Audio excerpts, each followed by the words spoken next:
wala na yung kabanalan. Wala na. Bakit puro kalayawan? Na dapat sana ang paglilingkod sa Diyos, isa-isip ng tamang kaisipan. Pero anong sabi? Ang kanilang isip ay puro kahalayan. Pero nasabi ni Apostol Pablo, dapat ang paglilingkod sa Diyos sa kapakumbabaan ng isip. Amen. Sa aklat po ng Gawa sa 8 sa talatang 20, ganito ang sabi ni Apostol Pablo kung paano niya pinaglingkuran ang Diyos. Sa aklat po ng Gawa sa kabanatang 8 sa talatang 20,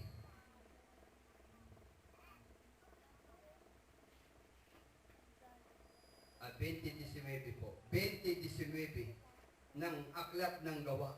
Sabi dito, na ako'y naglingkod sa Panginoon ng buong pagpapakumbaba ng isip. Ganyan pala ang paglilingkod sa Diyos. Pagpapakumbaba ng isip at ng mga luha at ng mga pagsubok na dumarating sa akin dahil sa mga pagbakay ng mga Hudyo. Kaya si Apostol Pablo sa buong buhay niya, pagkatapos na siya maglingkod sa kasalanan, inalipin siya ng kasalanan, nang tawagin siya ng Diyos, inilagay sa paglilingkod, pinaglingkuran niya ng buong kapakumbabaan ng kanyang isip ang Diyos. Purihin ang Panginoon. Ay pag hindi mo paglilingkuran ng Diyos ng iyong pag-iisip, sabi ng Biblia, magiging iba ang iyong kaisipan. Bakit? Sapagkat ang isip mo ay puro sa mga bagay na panglupa. Kaya ang tao laging isip pera eh. Dapat hindi lang pera ang isipin mo. Isipin mo rin paano ka makapaglilingkod sa Diyos. Hindi lang puro pera ang isip mo. Kasi pag ang isip mo puro lang pera at walang isip para maglingkod sa Diyos, mapapahama ka kasama ng pera niya. Gawa 8:20. Dadatpot sinabi sa kanya ni Pedro, ang iyong salapi, mapahamak na kasama mo, sapagkat iniisip mong tamuhin ang kaloob ng Diyos sa pamamagitan ng salapi. Kaya pag ang salapi lang ang iyong higit na papahalagahan dito sa lupa, hindi mo iisipin ang Diyos sa iyong buhay, hindi mo isipin na siya dapat paglingkuran, mapapahama ka kasama ng iyong salapi. Bakit? Saan ka dadali ng salapi pag hindi mo isipin ang Diyos? Pag hindi mo paglingkuran ng Diyos? Sabi sa Biblia, ang pag-ibig sa salapi ay ugat ng lahat ng uri ng kasamaan.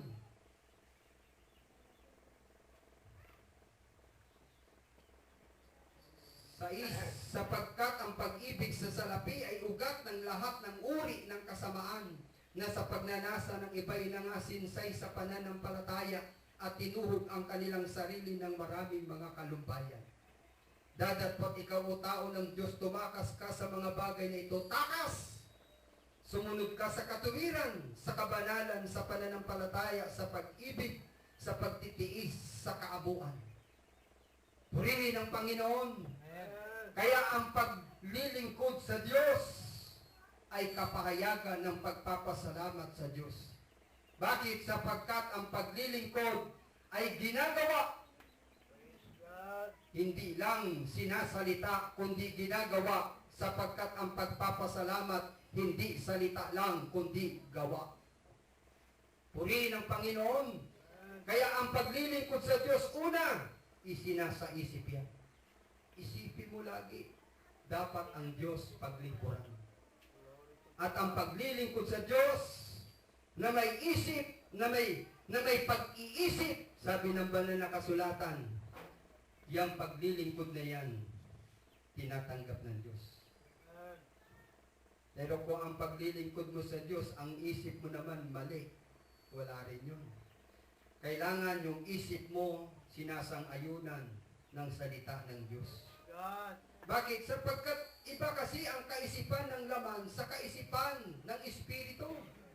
Sabi po sa aklat ng Roma sa kabanatang 8, ganito ang ipinapahayag sa atin ng banal na kasulatan. Sa aklat ng Roma sa kabanatang 8, sapagkat ang kaisipan ng laman ay kamatayan, dadatpot ang kaisipan ng Espiritu ay buhay at kapayapaan. Sapagkat ang kaisipan ng laman ay pakikipag-alit laban sa Diyos, sapagkat hindi napasasaklaw sa kautusan ng Diyos ni hindi nga maaari. At ang nangasalaman ay hindi kalugod-lugod sa Diyos. Kaya ang paglilingkod sa Diyos sa isip, pinapatnubayan ng Espiritu ng Diyos. Kailangan may patnubay ka ng Espiritu ng Diyos. Yung isip mo, pinapangunahan ng Espiritu ng Diyos. Pag iba yung isip na yan, ibang espiritu ang pumapatnubay diyan. Kailangan ang Espiritu ng Diyos ang papatnubay sa iyong isip para maging tama ang iyong paglilingkod sa Diyos. Pag tama ang paglilingkod mo sa Diyos, tama ang pagpapasalamat mo sa Diyos. Purihin ang Panginoon. Kaya ang payo sa atin ng salita ng Diyos, sabi, huwag kayong magsiayon sa sanlibutan ito. Huwag kayong aayon sa sanlibutan ito, kundi mag-iba kayo sa pamamagitan ng pagbabago ng iyong pag-iisip. Magbago kayo ng pag-iisip upang mapatunayan ninyo kung alin ang mabuti at kaaya-aya at lubos na kalooban ng Diyos. Kaya pag ang isip mo ay mali, baguhin mo yan. Baguhin mo. Hindi yan magiging kalugod-lugod sa Diyos. Hindi magiging kaaya-aya yan sa Diyos. Kailangan baguhin mo yung isip na yan. Yung isip na yan dapat nasa kautusan ng Diyos. 6 na araw nagagawa ka ang isang araw sa Panginoon. Yan ang tamang kaisipan. Hindi sinabi ng Panginoon, 6 na araw sa iyo, kasama na yung iba pang oras, 1 oras sa akin. Kaya sabi nga sa akin ng engineer, brother, bakit ganyan naman sa inyo?